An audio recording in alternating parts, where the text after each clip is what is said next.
Oi turma, bem-vindo, você que segue a Aurora de Cinema, passando aqui para dar um alô e falar rapidamente sobre o capítulo de ontem de Renascer, né? O capítulo da quarta, dia 20 de março, que foi um capítulo muito forte, muito denso. Vocês sabem, teve um embate grande entre o Inocêncio e os filhos Zé Augusto e João Pedro, né? Principalmente entre Inocêncio e João Pedro, a coisa pegou fogo, não é? Então, um diálogo muito forte entre eles, muito potente, muita coisa ali em jogo. A gente sabe que o Juan Paiva é um ator muito jovem e muito talentoso, né? Muito convincente em tudo que faz. Ele começou brilhando quando ele fez o Ravi em Um Lugar ao Sol, a novela das 21 horas, toda gravada antes de ir ao ar, na época da pandemia, e foi ao ar de novembro de 21 a março de 22, e aí ele fez o seu Ravi, era um menino pobre, sofrido, e ele fez assim, apaixonou o país, e dali ele ganhou carreira, né? Depois fez o filme do Claudinho Bochecha, onde ele brilha muito, e agora ele faz esse João Pedro completamente na linha que a teledramaturgia pede, né? Que a dramaturgia do Benedito e do Luperi pede, não é? Um rapaz muito íntegro, né? Que aprendeu muita coisa no sofrimento, né? Porque nasce e logo que nasce a mãe morre, isso é um sofrimento muito grande, ainda mais porque o Inocêncio nunca se conformou com a perda da Santinha e colocou muito o filho como culpado, né? Claro que a gente sabe que não existe essa culpa, mas o menino até hoje carrega, né? Tá lá no imaginário dele, no inconsciente, tá essa carga muito grande, e o Inocêncio também não abandonou de todo essa ideia, não é? De qualquer maneira, ele sente o filho com uma certa culpa, não é? Porque não chega a ser uma culpa, mas ele tem essa memória, né, muito dura, de que ele perdeu o grande amor da vida dele quando estava nascendo o outro filho, né, o filho final, o quarto filho. Então, vocês sabem como foi ontem, a internet está cheia de comentários sobre isso. Então, o Juan Paiva é um ator que merece nossos aplausos, está fazendo tete a tete muito perfeito, um embate, quase um duelo de gigantes entre ele e Marcos Palmeira. E aí eu quero aqui ressaltar também muito o trabalho do Palmeira, porque o trabalho do Palmeira é um trabalho dificílimo. Fazer aquele coronel Inocêncio do bem, né? Um coronel do bem, mas que é cheio de interrogações na cabeça dele, é cheio de coisas recônditas, coisas que a gente não sabe direito o que é, da onde ele veio, por que veio, né? Como nasceu, quem eram os pais, a gente não sabe. Então a história dele é cheia de mistério, ele é uma pessoa muito sofrida, ele é cheio de dúvidas, né? Cheio de desconfianças, naturalmente, porque da forma como ele surgiu, é para ser assim mesmo. Então o Palmeira fica ali, ele nem é o bonzinho total e nem é o vilão, então um papel muito difícil, que ele carrega com ele toda a densidade, a consistência, a integridade que aquele personagem exige, né? Sobretudo ele é a viga mestra daquela narrativa inteira, né? Que se consagra a partir da fazenda dele, né? A partir de todo o invólucro dele, né? De toda a moldura que cerca esse personagem, que é tão difícil, não é? Todos os personagens, quando o ator é bom e se dedica a ele, costumam ser difíceis, tem a sua dificuldade, você sair de você mesmo e incorporar outra pessoa. Mas quando é um personagem cheio de filigranas, de sentido, né? de intuições, de interjeições, não é?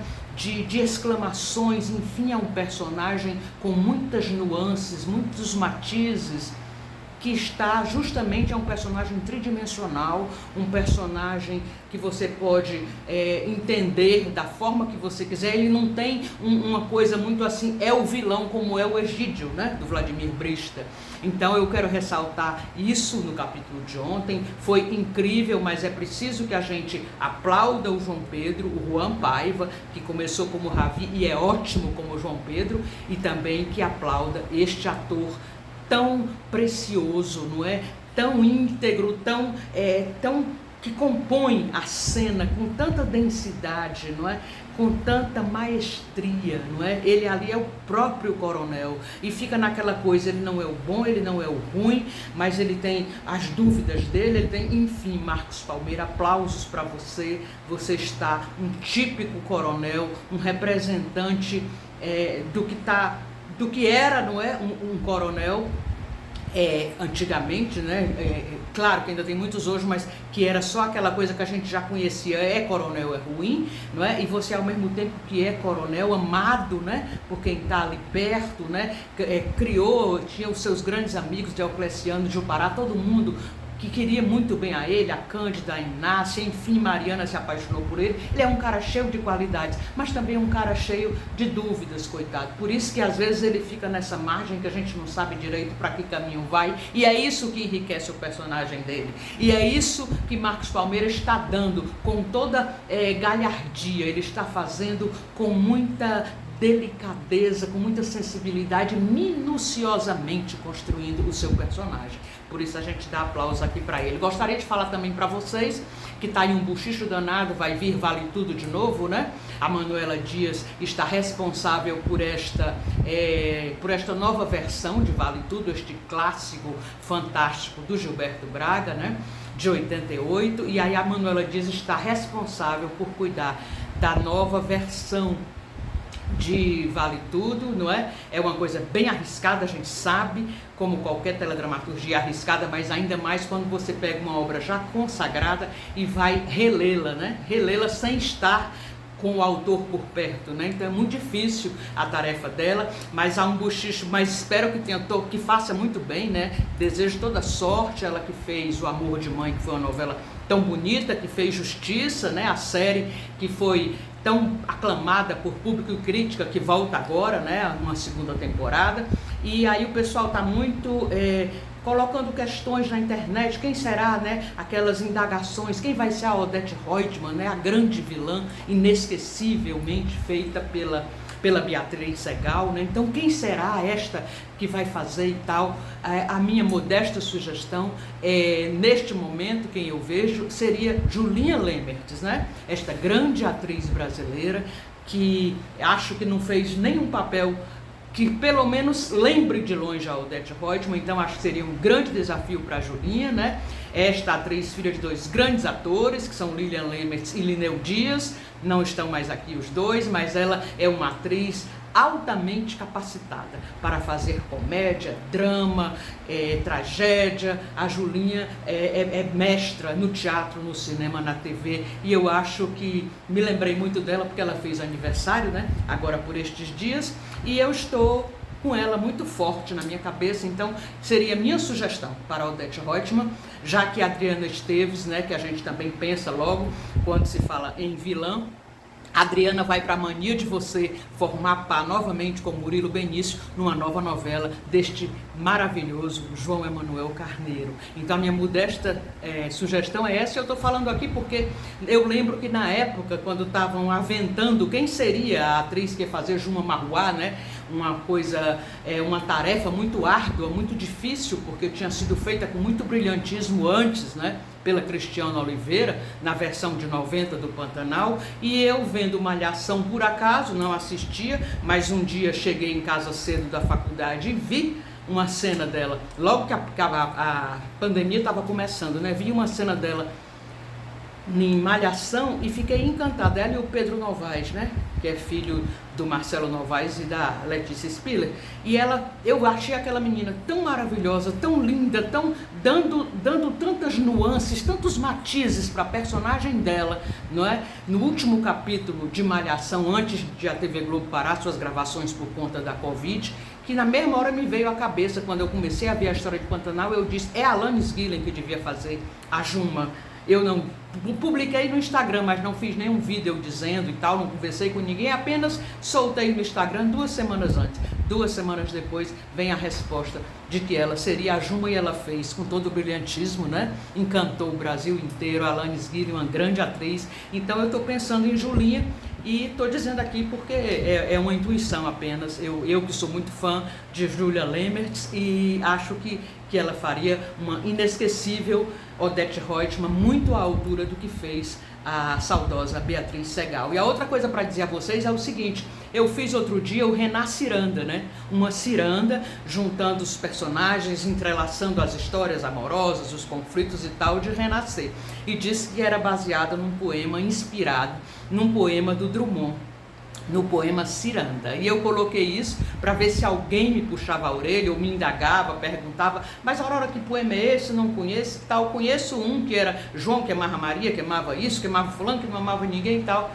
Este poema que todo mundo conhece, assim, de Drummond, é um poema lindo, lançado em 1930, no primeiro livro dele, é um poema chamado Quadrilha. Eu fiz como ciranda, porque no meu tempo de brincar de jogral, de fazer atividades e oficinas culturais na escola, a gente fazia muito jogral e brincava de roda de ciranda, e brincava de várias outras coisas da cultura popular, né? Maculelê, maracatu e tal. Então a gente fazia ciranda e a gente muitas vezes transformava poemas em rodas de ciranda, dizia as falas dos poemas, de músicas e tal, dentro da ginga da ciranda. E por isso eu coloquei ciranda no meu poema, porque fica melhor para mim, né? Ficou melhor rimar renascer com ciranda do que renascer com quadrilha. E eu também fiz de propósito para ver se alguém aqui dizia assim, mas esse poema, que poema é esse do Drummond, que fosse procurar e não encontrasse e viesse me indagar. Então o poema é Quadrilha de Drummond, eu absorvi como ciranda e incorporei desta forma a minha poesia em homenagem a renascer. Então obrigada a você que passa por aqui. De vez em quando eu coloco umas coisas assim que dão um tilt no que é realmente, que é para ver se alguém diz assim, Aurora, não é isso, onde você tirou isso e tal, viu? Mas vamos em frente, de olho em renascer, que aliás teve uma cena, vejam bem, já vai em 11 minutos, eu tinha parado aqui para fazer um negócio bem rápido para vocês, mas aqui é muita coisa, né? A teledramaturgia desperta 1001 coisas na cabeça da gente, né? É uma potentíssima tecnologia do imaginário, como dizem Mafezoli e o querido professor Juremir Machado da Silva, né? A televisão, a teledramaturgia, a música, as artes em geral são poderosas tecnologias do imaginário, e a gente vai, é um novelo, né? Como a novela, a gente vai desfiando, uma coisa puxa a outra e tal. Então no capítulo de ontem, além das cenas e sequências muito potentes, muito fortes, né? Arrepiantes, magnetizantes, entre o Inocêncio e, sobretudo, o filho João Pedro e também com a Mariana, né? Há um embate ali que começa já tenso e forte entre ele e a Mariana, né? Que vem se insinuando há tempos, e ontem foi mais duro. Houve também ontem a chegada da Joana à casa da dona patroa. A Joana foi, quem está assistindo sabe, forçada, né? Compelida, obrigada pelo coronel Egídio, né? O mau caráter salafrário Egídio, feito por Vladimir Brista, com aquela sua competência conhecida e reconhecida, né? Então ela foi, coitada, obrigada a ir para lá, não queria ir, o marido não consegue entender por que ela está com essa obrigação de ir, acha que o Egídio é muito bom, que a mulher dele é ótima e tal, aceitou que a mulher fosse, ela está indo, coitada, porque sabe que se não for, o tal do Egídio vai tirar a casinha que deu lá para eles morarem, né? Ela chega na dona patroa, vivida por Camila Morgado, que é uma mulher cheia de desejos, mas cheia de culpas, e não assume o que gosta em termos de sexo, foge, né? Por conta da questão da religiosidade, isso ainda vai ficar mais claro mais para frente, mas você vê ali ela assumindo tudo que ela assimilou de patriarcado, de colonialidade, ela jogando em cima da Joana, né? Como ela foi má com a Joana, como ela está sendo agressiva, opressora, truculenta com a Joana, não é? E isto é uma matéria muito grande para a gente falar de feminismo, e a novela está aí para nos ajudar a falar com mais capilaridade, com mais força, com mais vigor, não é? Está ensinando para as mulheres para falar sobre feminismo, para tantas mulheres que sofrem na mão de homens carrascos, malfeitores, mas que também há mulheres que não é só porque são mulheres que são feministas, que defendem a causa da mulher ter liberdade, da mulher ter o seu lugar, o mesmo direito que o homem, né? Há mulheres, coitadas, que sofreram já tanto, mesmo que sejam jovens, que sofreram tanto e viveram tanto sob a égide machista, colonial e patriarcal, que elas assumem isto e nem percebem. Então foi potente aquelas sequências em que a dona patroa exerce uma maldade, uma vilania cruel com a coitadinha da Joana. Aliás, também as duas com muito brilhantismo, Camila Morgado e Alice Carvalho. Parabéns a vocês. Vamos em frente, gente. Obrigada por curtirem aqui o Aurora de Cinema e sigamos com Renascer.